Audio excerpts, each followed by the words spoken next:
पृथ्वीवर एक असा ज्वालामुखी आहे ज्यामधून चक्क खऱ्याखुऱ्या सोन्याचा पाऊस पडतो।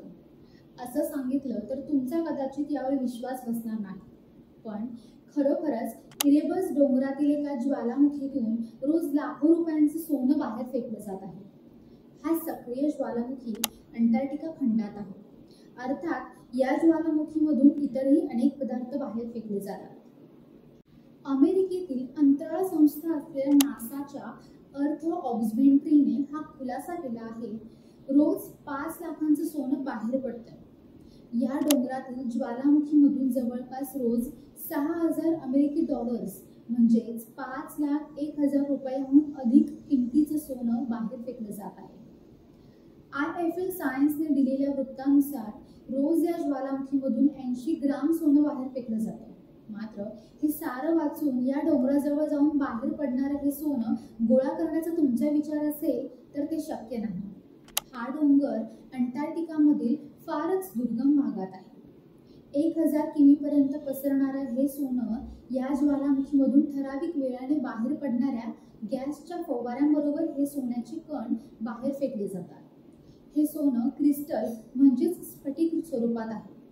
हे सोनं स्फटिक स्वरूपात असल्यानं ते ज्वालामुखी असलेल्या डोंगरापासून फार दूर अंतरापर्यंत पसरलं जातं।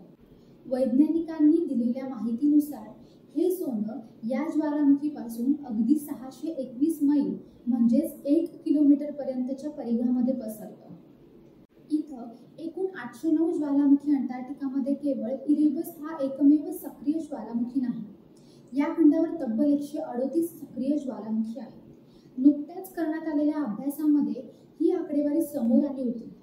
इथल्या एकूण ज्वालामुखी संदर्भात बोलायचं झाल्यास निष्क्रिय ज्वालामुखींची संख्या गृहीत धरल्यास एकूण 809 ज्वालामुखी इथे आहेत। या खंडावरील सर्वात उंच डोंगर इरेबस डोंगर हा अंटार्क्टिकामधील सर्वात उंचीवरील सक्रिय ज्वालामुखी आहे। या ज्वालामुखीची उंची 12,448 फूट इतकी आहे। हा या खंडावरील सर्वात सक्रिय ज्वालामुखी आहे। 1841 साली कॅप्टन सर जेम्स क्लार्क रोज यांनी पहिल्यांदा हा ज्वालामुखी पाहिला, जेव्हा ज्यामधून लावारस आणि धूर बाहेर पडत होता। तर असेच नवीन आणि ताजे व्हिडिओज पाहण्यासाठी देशदूतच्या सोशल मीडिया प्लॅटफॉर्मला लाईक करा, शेअर करा आणि सबस्क्राईब करा। धन्यवाद।